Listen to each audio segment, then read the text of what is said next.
నమస్కారం. N24 news వార్తలకు స్వాగతం. ముందుగా వార్తల్లోని ముఖ్యాంశాలు. నెదర్లాండ్స్ సభలో చమత్కారంతో నవ్వులు పూయించిన మోదీ. జల్మురి వ్యాఖ్యలతో సభలో సందడి చేసిన ప్రధాని. ప్రవాస భారతీయులను ఆకట్టుకున్న మోదీ చమత్కారం. మోదీ వ్యాఖ్యల వీడియో సోషల్ మీడియాలో వైరల్. కేసీఆర్పై వ్యాఖ్యలతో కేటీఆర్ బాధను అర్థం చేసుకోవాలన్న తలసాని. తండ్రిని అవమానిస్తే కొడుకుకు బాధ సహజమేనన్న తలసాని. రాజకీయాల్లో వ్యక్తిగత వ్యాఖ్యలు చేయొద్దన్న మాజీ మంత్రి. కేటీఆర్ ఆవేదనను అర్థం చేసుకోవాలని సూచించిన తలసాని.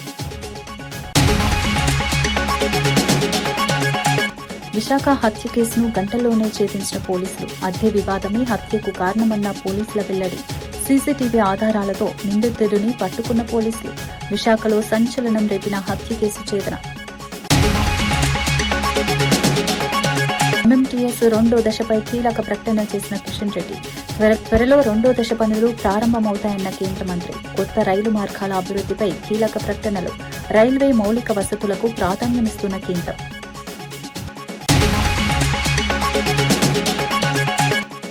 ఎస్ఏఆర్ ప్రక్రియలో అప్రమత్తంగా ఉండాలని కేటీఆర్ పిలుపు. బూత్ లెవెల్ అసిస్టెంట్లకు కీలక సూచనలు చేసిన కేటీఆర్. రాష్ట్రంలో బీజేపీ ఆటలు సాగకుండా చూడాలన్న కేటీఆర్. ఎన్నికల ప్రక్రియలో పారదర్శకత ఉండాలని టీఆర్ఎస్ డిమాండ్. తెలంగాణలో చేపట్టనున్న స్పెషల్ ఇంటెన్సివ్ రివిజన్ కార్యక్రమంపై బీఆర్ఎస్ వర్కింగ్ ప్రెసిడెంట్ కేటీఆర్ కీలక వ్యాఖ్యలు చేశారు. బూత్ లెవెల్ అసిస్టెంట్లు అప్రమత్తంగా ఉండాలని సూచించారు. రాష్ట్రంలో బీజేపీ ఆటలు సాగకుండా జాగ్రత్త పడాలని కార్యకర్తలకు పిలుపునిచ్చారు. ప్రజాస్వామ్య ప్రక్రియల్లో పారదర్శకత ఎంతో ముఖ్యమని పేర్కొన్నారు. ఎలాంటి అక్రమాలు చోటు చేసుకోకుండా కార్యకర్తలు అప్రమత్తంగా వ్యవహరించాలని సూచించారు. ఎన్నికల వ్యవస్థపై ప్రజల్లో నమ్మకం కొనసాగాలని అన్నారు. రాష్ట్ర ప్రయోజనాలను కాపాడే దిశగా పార్టీ పనిచేస్తుందని స్పష్టం చేశారు. ఈ వ్యాఖ్యలు ఇప్పుడు రాజకీయంగా తీవ్ర చర్చకు దారితీస్తున్నాయి. ఎస్ఐఆర్ ప్రక్రియపై రాష్ట్ర రాజకీయాలు వేడెక్కుతున్నాయి. ఎవరు లేరు, నీ వయసు ఎంత, ఇంటికి వచ్చి రాసుకపోతారు చూడు. ఇప్పుడు శ్రీహర్ ఉన్నాడు. శ్రీహర్ ఇంటికి వచ్చి మీ ఇంట్లో ఎవరు ఉంటారు, ఎంతమంది పిల్లలు, మీ అమ్మ నాయన ఏడుంటారు, ఏం చదువుకున్నావు, నీ కులం ఏంది, ఇవన్నీ కూడా రాసుకొని మరి అది సెన్సస్ ఇంటికి వచ్చి రాసుకపోతారు. అది 10 ఏళ్లకు ఒకసారి జరుగుతుంది, జనగణన.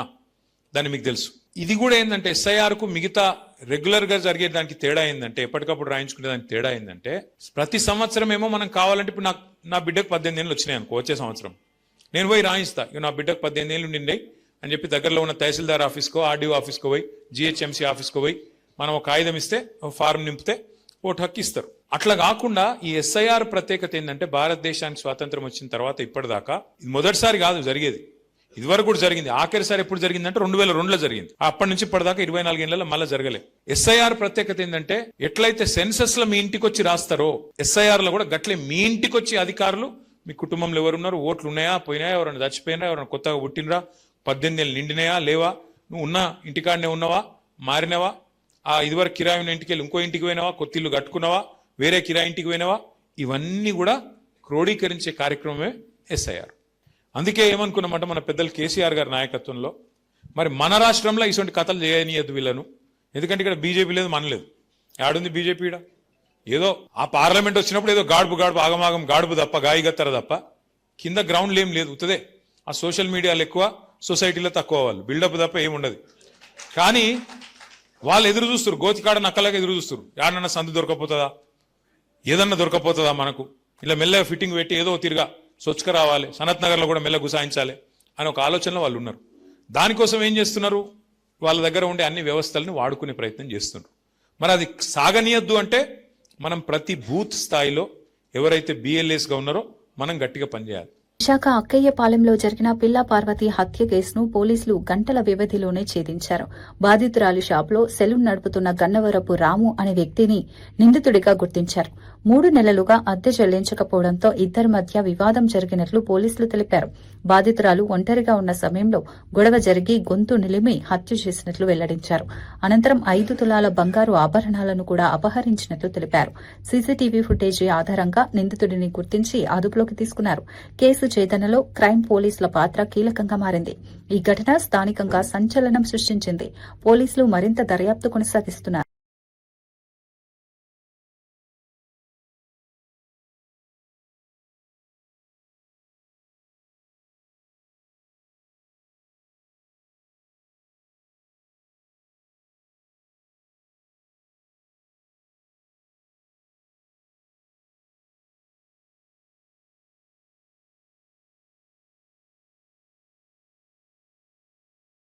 నాగా ఆనంద్ అపార్ట్మెంట్స్లో ఒక మర్డర్ ఫర్ గెయిన్ కేసు నమోదైంది.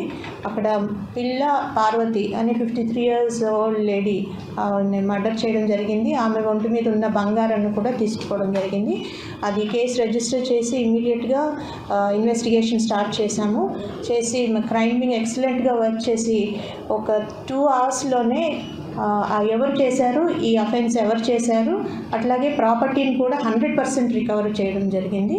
ఇందులో ప్రధానంగా ఒక పర్సన్, ఇతని పేరు గన్నవరపు రాము. ఇతను దగ్గర ప్రాంత ఆవేసిన నైబర్హుడ్లోనే ఒక బార్బర్ షాప్లో గత 20 సంవత్సరాలుగా కూడా బార్బర్గా పనిచేస్తున్నాడు. ఈ డిసీజ్ ఎవరైతే ఉన్నారో ఆ లేడీ వాళ్ళు ఈ షాప్ని అతనికి అద్దెకి ఇవ్వడం జరిగింది. అదే షాప్లో వాళ్ళ షాప్లోనే రెంట్కు ఉంటున్నాడు. అయితే దీనికి మోటివ్ ఏమని తెలిసిందంటే విచారణలో ఇతను గత కొన్ని 2-3 నెలలుగా వాళ్ళకి అద్దె చెల్లించడం లేదు. వాళ్ళు అద్దె చెల్లించాలని గట్టిగా అడగడం జరిగింది నిన్నటి రోజున. అయితే ఇతను రీసెంట్గా ఆ షాప్ని రెనోవేషన్కి కొంత అమౌంట్ని కూడా బాగా పెట్టాడు. ఇప్పుడు వాళ్ళకి అద్దె ఇవ్వకపోతే ఖాళీ చేయాల్సి వస్తుందని ఆ కోపంతో అతను వాళ్ళ ఇంటికి వెళ్ళినప్పుడు ఆవిడ ఒంటరిగా ఉంది. వాళ్ళ హస్బెండ్ కూడా షాప్కి వెళ్ళడం జరిగింది. ఉన్నప్పుడు ఆ హీటెడ్ ఆర్గ్యుమెంట్లో ఆమెను చంపడము, ఆమె ఒంటి మీద ఉన్న నగలు ఏవైతే 100% రికవరీ చేశామో ఇప్పుడు you can see that. Palamuru Rangareddy ప్రాజెక్టుపై బీఆర్ఎస్ నాయకులు ప్రజలను తప్పుదారి పట్టిస్తున్నారని ఎమ్మెల్యే తూడి మేఘారెడ్డి ఆరోపించారు. ప్రాజెక్టును 90% పూర్తి చేశామని చెబుతున్న వారు మిగిలిన 10% పనిని 2,700 కోట్లతో పూర్తి చేయగలరా అని సవాల్ విసిరారు. గత ప్రభుత్వ నిర్లక్ష్యంతోనే ప్రాజెక్టు ఆలస్యమైందని విమర్శించారు. ప్రస్తుత ప్రభుత్వం మాత్రం శాశ్వత పరిష్కారంతో పాలమూరు రైతులకు సాగునీరు అందించేందుకు కట్టుబడి ఉందన్నారు. అభివృద్దిపై ఎక్కడైనా చర్చకు రావడానికి సిద్దంగా ఉన్నామని స్పష్టం చేశారు. ప్రజలను తప్పుదారి పట్టించే వ్యాఖ్యలు చేయడం మానుకోవాలని హెచ్చరించారు. రైతుల ప్రయోజనాలే ప్రభుత్వ లక్ష్యమని పేర్కొన్నారు. రాజేష్ రెడ్డి గారు మేమందరం కలిపి ఈరోజు ఆ ప్రెస్ మీట్ పెట్టడానికి ఇక్కడ వచ్చిన్నాం. వాళ్లకు మీకు అందరికి ప్రత్యేకంగా ధన్యవాదాలు తెలియజేసుకుంటూ, పాలమూరు రంగారెడ్డికి సంబంధించి మన ఇప్పటిదాకా జిఎంఆర్ గారు చెప్పినట్లు కర్వేన దగ్గర స్టార్ట్ చేసినప్పుడు ఆయన అప్పుడున్న ముఖ్యమంత్రి నేను పూర్తి చేయండి, గెస్ట్ హౌస్ కట్టండి, నేను చాలా తొందరగా కంప్లీట్ చేస్తాను, మొట్టమొదటి కాళేశ్వరం కంటే ముందు మన పాలమూరు రంగారెడ్డి ప్రాజెక్టును ఆయన ఫౌండేషన్ వేసినాడు. వేసిన తర్వాత దాని తర్వాత కొన్ని రోజుల తర్వాత వాళ్ళతోనే కేసులు వేపించి ఆ కేసులు వేసిన వచ్చిన మళ్ళీ ఆయన పార్టీలో జాయిన్ చేయించుకున్నాడు, దాన్ని పెండింగ్ పెట్టదని చెప్పి. దాని తర్వాత మళ్ళీ జగన్ను పిలిచి ఆంధ్ర మనం కలిసి ఉండాలి, వాళ్ళతో బిర్యానీలు పెట్టి అలాయి చేసుకున్నాడు. దాని తర్వాత తిరుపతి పోయి చేపల పులుసు తిని 2 రాష్ట్రాలు బాగుండాలని ఈయన మైండ్ పాలమూరు రంగారెడ్డి నుంచి అక్కడ ఆంధ్రాకి షిఫ్ట్ అయ్యి మళ్ళీ ఇప్పుడు పాలమూరు రంగారెడ్డి గురించి వాళ్ళు మాట్లాడుతున్నారు.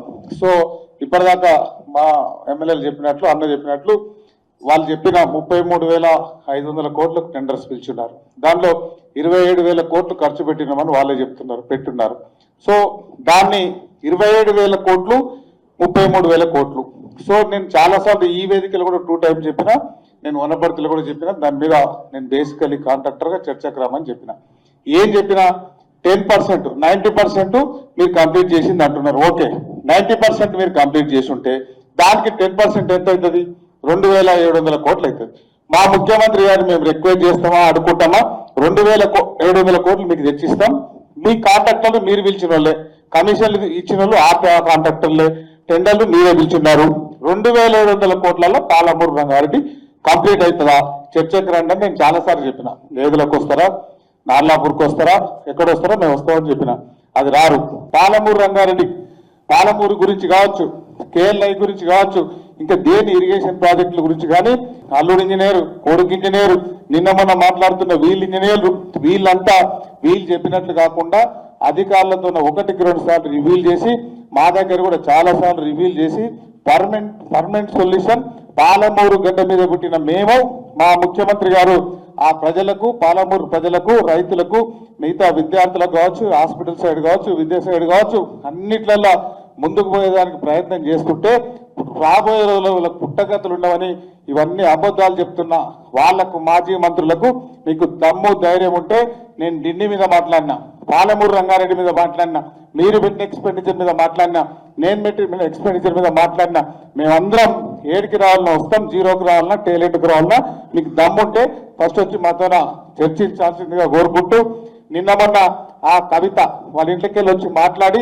వీళ్ళు ఇక్కడ తెలంగాణలో పీకి పొడిసిరు, మొత్తం పీకి గట్టలు కట్టిర్రు, వేరే రాష్ట్రాలకు పోయినరు, పాలమూరు రంగారెడ్డి కంప్లీట్ కాలే, ఉద్యమకారులకు ఇయలే, ఇక్కడ అన్ని సన్యాసులు దద్దమ్మలు చుట్టుముట్టు దయాలు. ఆర్టీసీ చైర్మన్ కొనకళ్ళ నారాయణ సంచలన వ్యాఖ్యలు చేశారు. ప్రస్తుత పరిస్థితుల్లో ఆర్టీసీని ప్రైవేటీకరణ చేయడం తప్పనిసరి అవుతుందని అభిప్రాయపడ్డారు. విద్యుత్ బస్సుల కొనుగోలు, నిర్వహణ ప్రభుత్వానికి భారంగా మారుతుందని పేర్కొన్నారు. 10,000 విద్యుత్ బస్సులు కొనాలంటే 17,000 కోట్ల రూపాయలు అవసరమని వివరించారు. ప్రస్తుతం 1,050 విద్యుత్ బస్సుల కోసం ప్రతిపాదనలు వచ్చినట్లు తెలిపారు. అందులో 750 బస్సులకు టెండర్లు పూర్తి చేసినట్లు వెల్లడించారు.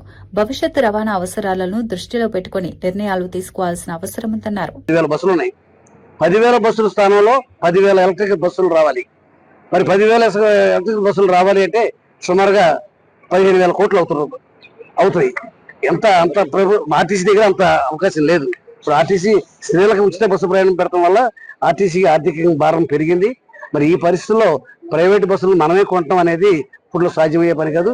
ముందు ప్రైవేట్ బస్సులు ఆపరేటర్స్ ద్వారా బస్సులు నడిపితే ప్రయాణికులకి సౌకర్యం కలగజేయాలనేది మెయిన్ టర్మ్. ఇంకోటి సార్, అది మెయిన్ ఇప్పుడు దేశవ్యాప్తంగా కూడా డీజీని మీద ఏమైనా ప్రజలకి ఏమైనా ఛార్జీలు పెంచే అవకాశం పెరిగే అవకాశం అలాంటివి చేసే ఉద్దేశం లేదు. ఈ బస్సుల స్థానంలో ఎలక్ట్రికల్ బస్సులు పెడితే మాకు భారం పడదు, ఆర్థిక భారం పడదు. ఇవాళ రోజున ఎలక్ట్రికల్ బస్సులు అయితే మాకు కిలోమీటర్కి 7 రూపాయలు ఖర్చు అవుతుంది. అదే ఆర్టీసీ డీజిల్ బస్సు అయితే 19 రూపాయలు ఖర్చు అవుతుంది. ఇవాళ లాట్ ఆఫ్ డిఫరెన్స్ ఉంది. ఎలక్ట్రికల్ బస్సుల వల్ల వాతావరణ కాలుష్యం లేకుండా ఉంటుంది, ఆదాయం కూడా, ఎందుకంటే ప్రయాణ ఖర్చులు బాగా తగ్గిపోతాయి. అందువల్ల ప్రయాణికులకు ఇంకా అదనంగా సౌకర్యాలు కలగజేయగలుగుతాం. ఎన్ని ఎలక్ట్రికల్ బస్సులు తీసుకొస్తున్నాం? మాకు 1,050 బస్సులు ఫస్ట్ మేము అనుకున్నాం. 1,050 బస్సులకు ప్రపోజల్స్ పెట్టాం. 750 బస్సులకు మాత్రమే టెండర్లు ఆమోదించడం జరిగింది. 750 బస్సులకి electrical sub stations, charging stations అన్ని కూడా కన్స్ట్రక్షన్ చేయడం జరిగిపోయింది. 1 నెల 2 నెలల్లో బస్సులు రాబోతా ఉన్నాయి. ఆ తర్వాత కంటిన్యూగా వస్తూనే ఉంటాయి బస్సులు. ఇప్పటికీ మాకు కొన్ని ఎవ్రీడే స్క్రాప్ అయిపోతా ఉంటాయి. ఆ స్క్రాప్ అయిపోయిన స్థానంలో ఎలక్ట్రికల్ బస్సులు రావాలి. ఇవాళ మళ్ళీ డీజిల్ బస్సులు పెట్టే ఉద్దేశం మాకు లేదు. కారణం ఏంటంటే డీజిల్ రేట్లు, అది ఆర్థిక భారం ఆర్టీసీకి ఆర్థిక భారం పడకుండా ఉండాలి అంటే ఎలక్ట్రికల్ బస్సులే పెట్టాలి. ఎలక్ట్రికల్ బస్సులు పెట్టడం వల్ల వాతావరణ కాలుష్యం లేకుండా, మరి వాళ్ళ వాతావరణ కాలుష్యం గురించి ఆలోచించాల్సిన. రంగారెడ్డి ప్రాంతంలో పరిశ్రమల స్థాపన ద్వారా పెద్ద ఎత్తున ఉపాధి కల్పించడమే కాంగ్రెస్ ప్రభుత్వ లక్ష్యమని టీపీసీసీ వర్కింగ్ ప్రెసిడెంట్ జగ్గారెడ్డి తెలిపారు. కొండాపూర్ మండలం తొగరపల్లిలో కేజీఎస్ పరిశ్రమ నిర్మాణానికి భూమి పూజ కార్యక్రమంలో పాల్గొన్న ఆయన కీలక వ్యాఖ్యలు చేశారు. ఈ పరిశ్రమ ద్వారా దాదాపు 1,600 మందికి ప్రత్యక్ష ఉపాధి లభించనుందని వెల్లడించారు. సంగారెడ్డి జిల్లాలో మరిన్ని పరిశ్రమలు తీసుకురావడానికి ఏడాది కాలంగా కృషి చేస్తున్నామని తెలిపారు. సీఎం రేవంత్ రెడ్డి, మంత్రులు శ్రీధర్బాబు, దామోదర రాజనరసింహ సహకారంతో అభివృద్ది పనులు వేగంగా జరుగుతున్నాయని పేర్కొన్నారు.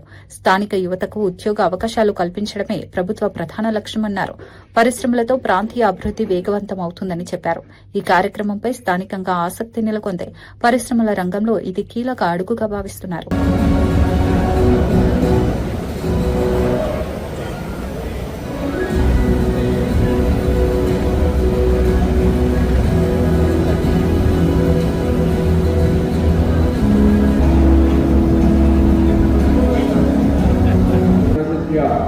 Member of Parliament Suresh Shekhar sir, a big hand. This side.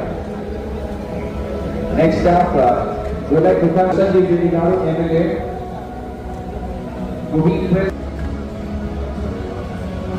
whose active support and help. Mr. Paritosh Pankaj.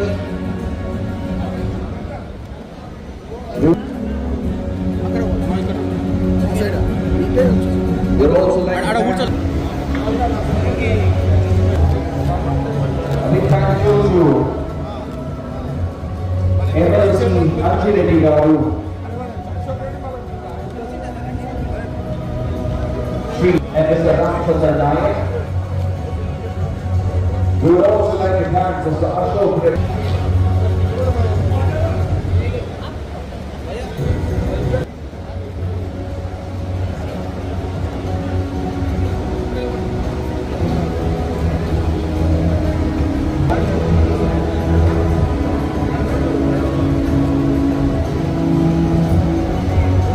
Congratulate the management and the leadership team. for the prestigious investment again in KGS2. And KGS India has a long association since long time. And it has grown from a small company to a globally aligned manufacturing company under the leadership of Mr. Jain. And this company now stands as a trusted co-manufacturing and co-packing partner. As he was mentioning about Nezal, Hindustan Liver, Mayura, Dr. Reddy's and several other reputed companies. And this unit, the upcoming unit, which will be coming with the investment of 650 crores and which shall be creating 1,500 direct jobs. And it may be Netherlands పర్యటనలో ఉన్న ప్రధాని నరేంద్ర మోదీ ప్రవాస భారతీయుల సదస్సులో తనదైన చమత్కారంతో అందరినీ ఆకట్టుకున్నారు. ఇటీవల పశ్చిమ బెంగాల్ ఎన్నికల ప్రచారంలో తాను రోడ్డు పక్కన జల్మురి తిన్న ఘటనను గుర్తు చేశారు. ఆ జల్మురి ముచ్చట ఇక్కడ నెదర్లాండ్స్ కు కూడా చేరిందా అని ప్రశ్నించడంతో సభ మొత్తం నవ్వులతో మార్మోగింది. ప్రధాని వ్యాఖ్యలతో కార్యక్రమంలో ఉత్సాహభరిత వాతావరణం నెలకొంది. ప్రజలతో అనుబంధం పెంచుకునే శైలిలో మోదీ తరచూ ఇలాంటి వ్యాఖ్యలు చేస్తుంటారని నాయకులు పేర్కొన్నారు. విదేశీ పర్యటనల్లో కూడా భారతీయ సంస్కృతిని ప్రస్తావించడం ప్రత్యేకతగా మారిందన్నారు. ఈ వీడియో ప్రస్తుతం సోషల్ మీడియాలో వైరల్ అవుతోంది. ప్రవాస భారతీయులు కూడా మోదీ వ్యాఖ్యలను ఆసక్తిగా స్వాగతించారు.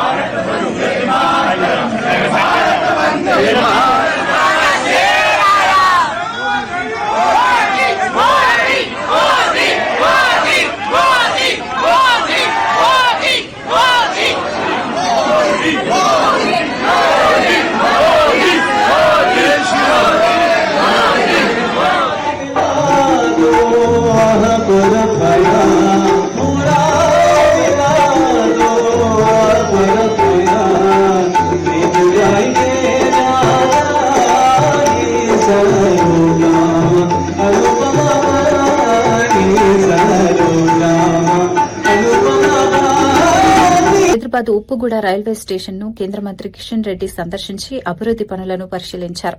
స్టేషన్లో జరుగుతున్న పనుల పురోగతిపై అధికారులతో సమీక్ష నిర్వహించారు.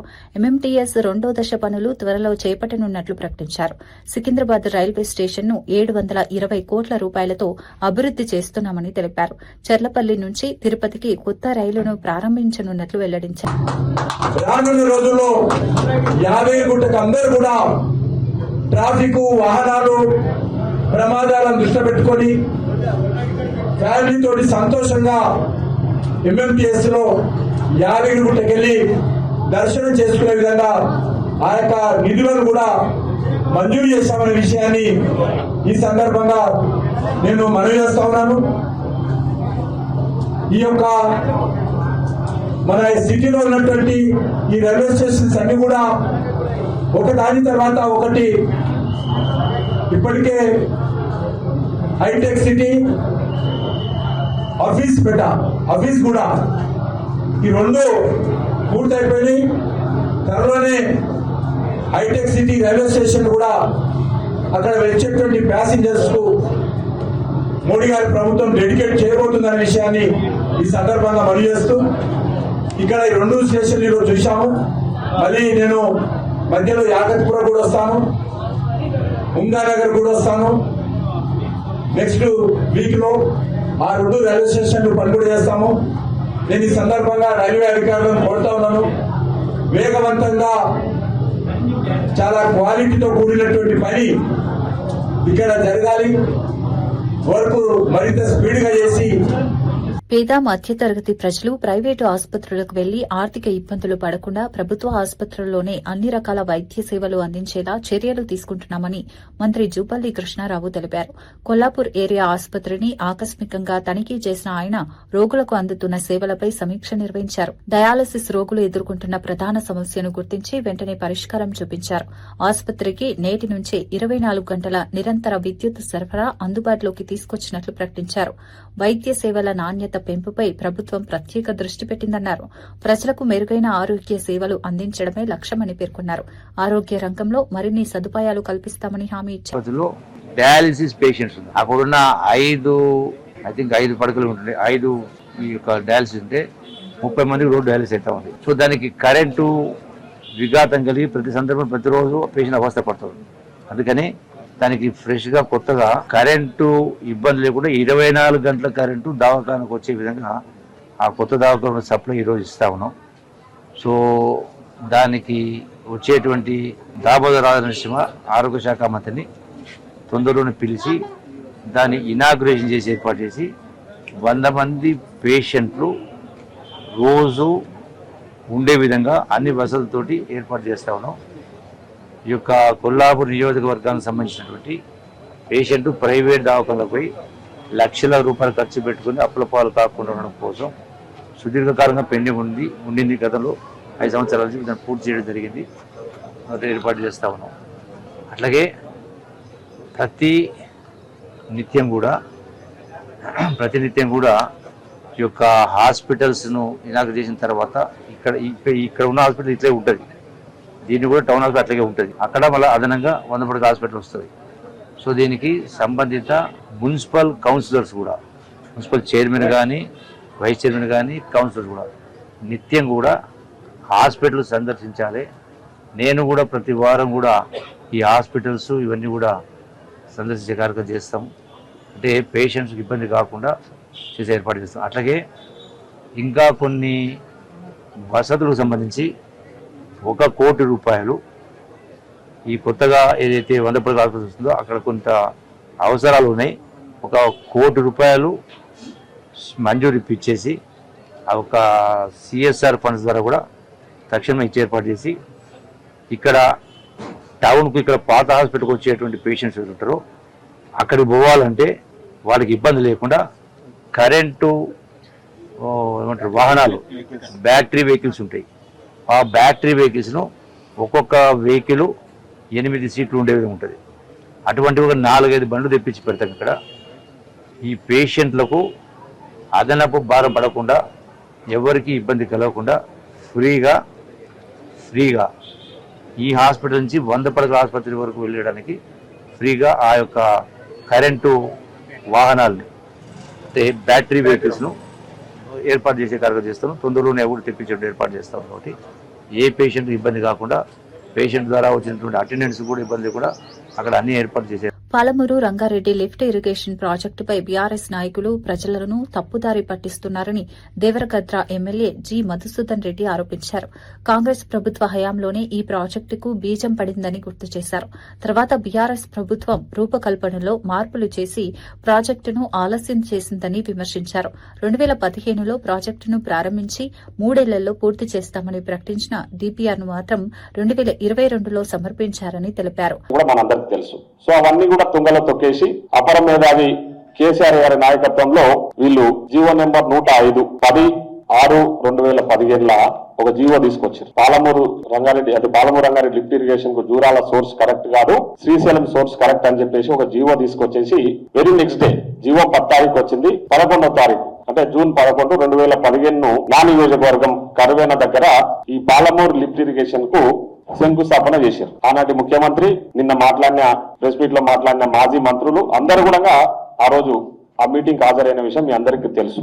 ఆనాడు ఆ మాటలు మాట్లాడినప్పుడు నిన్న ప్రెస్ మీట్ లో ఉన్న పెద్ద మనుషులందరూ కూడా ఆ రోజు ఉన్నారు ఆ మీటింగ్ లో. సో 3 సంవత్సరాలు పక్కకు పెడితే 2023 నవంబర్ వరకు టీఆర్ఎస్ పార్టీ అధికారంలో ఉంది ఈ రాష్ట్రంలో. కేసీఆర్ గారే ముఖ్యమంత్రిగా ఉన్నారు. నిన్న మాట్లాడిన పెద్దలు కూడా అందరూ ఉన్నారు అక్కడ. సో 2023 వాళ్ళు గవర్నమెంట్ ఉన్నంత వరకు కూడా ఒక్కనాడు కూడా పాలమూరు లిఫ్ట్ ఇరిగేషన్ మనం 3 ఏళ్లలో పూర్తి చేస్తామని చెప్పినాం కదా, 3 ఏళ్లలో పూర్తి చేస్తామన్న ప్రాజెక్టు మీద ఒక్క రోజన్నా రివ్యూ పెట్టిర్రా? ఒక్కనాడని రివ్యూ మీటింగ్ పెట్టుకొని ఎందుకు 3 ఏళ్లలో పూర్తి చేయలేకపోయినాం, కనీసం 5 ఏళ్లలో పూర్తి చేద్దామని చెప్పేసి నిన్న మాట్లాడిన పెద్ద మనుషులు ఒక్క రోజన్నా కేసీఆర్ గారి మీద ఒత్తిడి తీసుకొచ్చిర్రా? మిమ్మల్ని మీరు ప్రశ్నించుకోవాలి. ఒక్కనాడు కూడా ఎన్నికల ముందు కాంగ్రెస్ పార్టీ ఇచ్చిన ఉద్యోగ హామీలపై ఎమ్మెల్యే డి సుధీర్ రెడ్డి ప్రశ్నలు లేవనెత్తారు.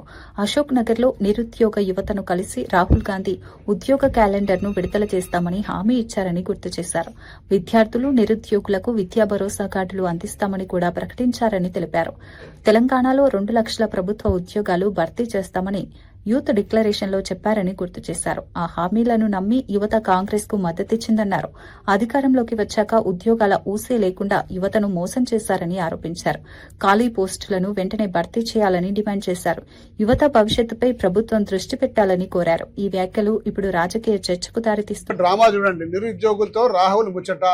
సెంట్రల్ లైబ్రరీకి రాహుల్ గాంధీ గారు పోయిండ్రు, నిరుద్యోగులతో ముచ్చటించిండ్రు, నిరుద్యోగులకు ఒక భరోసా కల్పించిండ్రు. కాంగ్రెస్ పార్టీ వచ్చిన వెంటనే ఏడాది లోపల 2 లక్షల ఉద్యోగాలు ఇస్తా అని చెప్పేసి నమ్మబలికిండ్రు. నమ్మబలికితే ఈ నిరుద్యోగులందరూ కూడా ఉద్యోగంతో ఆశ కోసం ఎదురు చూస్తుండ్రు కాబట్టి ఆయన మాటలు నమ్మిండ్రు. కాంగ్రెస్ పార్టీకి పట్టం కడదామని చెప్పేసి ఊరూరు వాడ తిరిగి వీళ్ళ తల్లిదండ్రుల్ని, తాత ముత్తాతల్ని అందరినీ కూడా ఒప్పించి మీరు కాంగ్రెస్ పార్టీకి ఓటేసి గెలిపిస్తే మాకు ఉద్యోగాలు వస్తాయని చెప్పేసి ఆ రోజు వీళ్ళందరూ కూడా ప్రచారం చేయడం జరిగింది. మరి రాహుల్ గాంధీ ఏమో సెంట్రల్ లైబ్రరీకి వచ్చి నమ్మబలికిండు. మరి ప్రియాంక గాంధీ మరి యూత్ డిక్లరేషన్ అని చెప్పేసి ఇవాళ సరూర్ నగర్ స్టేడియంలోకి వచ్చి ఆమె నమ్మబలికింది.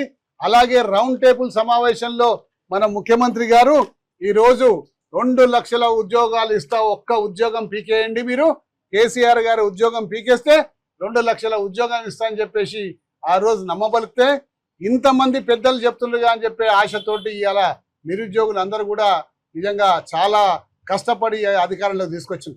ఈ నిరుద్యోగులకు మీకు ఉద్యోగాలు ఇప్పిస్తాం, నిరుద్యోగుల పట్ల మేము నిలబడతాం, వారి గురించి పోరాడతాం అన్న అందరూ కూడా ఇలా పదవులలోకి ఎక్కిండ్రు, నిరుద్యోగుల్ని మర్చిపోయినరు. మరి ఈ పాపం మిమ్మల్ని ఉట్టిగానే వెంటాడదు, తప్పనిసరిగా వెంటాడుతుంది. ఈ ప్రభుత్వం ఏం సంకేతం ఇస్తుంది? మేము మీకు ఉద్యోగాలు ఇయ్యము, శంకర్ లాంటి వాళ్ళు టీ పాయింట్ పెట్టుకోండి, మరి ఈ అమ్మాయి లాంటి వాళ్ళు ఇంకెక్కడైనా పని చేసుకొని చిన్న పనులు, మేము మాత్రం ఉద్యోగాలు ఇయ్యమని చెప్పేసి ఇలా యువతకు ఒక ఇండైరెక్ట్ సమాచారాన్ని పంపిస్తున్నట్టు అనిపిస్తుంది. వీళ్ళ ఉసురు ముట్టొద్దని కూడా ఈ సందర్భంగా మనవి చేసుకుంటూ సెలవు చేసుకుంటాం. మాజీ మంత్రి తలసాని శ్రీనివాస్ యాదవ్ కేటీఆర్ పై వస్తున్న విమర్శలకు స్పందిస్తూ కీలక వ్యాఖ్యలు చేశారు. కేటీఆర్ ఉధృతంగా మాట్లాడితే అహంకారం అంటుతున్నారని, కానీ ఆయన తండ్రిని ఎవరైనా అవమానిస్తే కోపం రావడం సహజమేనని అన్నారు. మీ అన్ననో తండ్రినో తిడితే మీకు కోపం రాదా అని ప్రశ్నించారు. ముఖ్యమంత్రి రేవంత్ రెడ్డి గతంలో కేసీఆర్ పై చేసిన వ్యాఖ్యలను గుర్తు చేశారు. అలాంటి మాటలు ఒక కొడుకుగా కేటీఆర్ ను ఎంతగా బాధిస్తాయో అర్థం చేసుకోవాలని సూచించారు. కుటుంబ సభ్యులపై వ్యక్తిగత వ్యాఖ్యలు చేయడం రాజకీయాల్లో మంచిది కాదన్నారు. రాజకీయ విమర్శలు హద్దులు దాటకూడదని సూచించారు. ఈ వ్యాఖ్యలు తెలంగాణ రాజకీయాల్లో కొత్త చర్చకు దారితీశాయి. రాజకీయ నాయకుల మాటల తీరుపై మళ్లీ చర్చ ప్రారంభమైంది. ఒకడానికి కూడా పర్సనాలిటీ మనలాగా ఉండాలి కదా. ఒకడానికి కూడా నేను మెడల్ వేసుకుంటా, దీనికి ఆ కోటిలాడనికే ముఖ్యమంత్రి పదవి ఇస్తారు ఎవడన్నా. కాబట్టి ఒక కొడుకుగా ఆ తండ్రిని అన్నప్పుడు ఆ కొడుకు బాధ, ఆవేదన ఎట్లుంటుందో అది గుర్తుకు పెట్టుకోకుండా అటు సైడ్ ఏమో వాడు ఇష్టం ఉన్నట్టు మాట్లాడవచ్చు, కానీ మేము మాత్రం మాట్లాడొద్దు. ఇవి జరుగుతున్నాయి. తన వ్యక్తిగత జీవితంపై నటుడు జయం రవి భావోద్వేగ వ్యాఖ్యలు చేశారు. ఎన్నో రోజులుగా సహనంతో ఉన్నానని, ఇప్పుడు మాట్లాడాల్సిన సమయం వచ్చిందని తెలిపారు. విడాకులు వచ్చే వరకు తాను సినిమాలో నటించలేనని వెల్లడించారు. తన పిల్లలను కూడా తనకు దూరం చేశారని ఆవేదన వ్యక్తం చేశారు. వ్యక్తిగత జీవితంలో ఎదురైన అవమానాలు ఇక భరించలేనని అన్నారు. తనపై జరుగుతున్న ట్రోలింగ్ తీవ్రంగా బాధిస్తోందని చెప్పారు. తన స్నేహితురాలు కెనీషాను కూడా ఈ ట్రోలింగ్ వల్ల కోల్పోయానని పేర్కొన్నారు. జీవితంలోని అడ్డంకులు తొలగిన తర్వాత మళ్లీ సినిమాలో నటిస్తానని వెల్లడించారు. జయం రవి చేసిన వ్యాఖ్యలు సినీ వర్గాల్లో చర్చనీయాంశంగా మారాయి. அதனால என்ன நடக்குதோ பார்த்துக்கலாம். மற்ற விஷயங்கள், என் வேலை விஷயங்கள், அது எப்படி சரி பண்ணணும் என்னன்றதை நான் பார்த்துப்பேன். இவ்வளோ நாள் என் கூட நின்ன உங்கள் எல்லாருக்கும் ரொம்ப ரொம்ப நன்றி. என்னைக்கு என் டிவோர்ஸ் கிடைக்குதோ, என்னைக்கு என் பர்சனல் லைஃப் சரியாகுதோ, என்னைக்கு இந்த சைபர் புல்லிங் எல்லாம் நிற்குதோ, எல்லாத்தையும் நான் பார்த்துட்டு தான் இருக்கிறேன். எல்லாம் எனக்கு வரும். எனக்குன்னு இருக்கிற ஒரு சில டீம் இருக்காங்க. மற்றவங்கள மாதிரி 25 பேர் கொண்ட குழுவெல்லாம் எனக்கு கிடைக்காது. நான் யாரையும் பர்சனலாக யாரையுமே நான் சொல்லலை. ஏன்னா இது வந்து மற்ற ஹீரோஸையோ இவங்களையோ அவங்களையோ எதுவுமே கிடையாது. சினிமாவுக்கும் இதுக்கும் சம்பந்தமே கிடையாது. இது என்னுடைய பர்சனல் லைஃப். சத்தியம் நிலநாட்டணுன்ற ஒரே காரணத்துக்காக தான் நான் குவைட்டா இருந்தேன். எல்லாம் வருது, உங்களுக்கு சர்ப்ரைஸ் వెయిటింగ్స్ இல்லதெல்லாம் వెయిట్ பண்ணுங்க, కొంచెం எனக்காக பொறுமையா இருங்க. ఇవి ఈనాటి వార్తా విశేషాలు. మరో బులెటిన్ లో మళ్ళీ కలుద్దాం. నమస్కారం.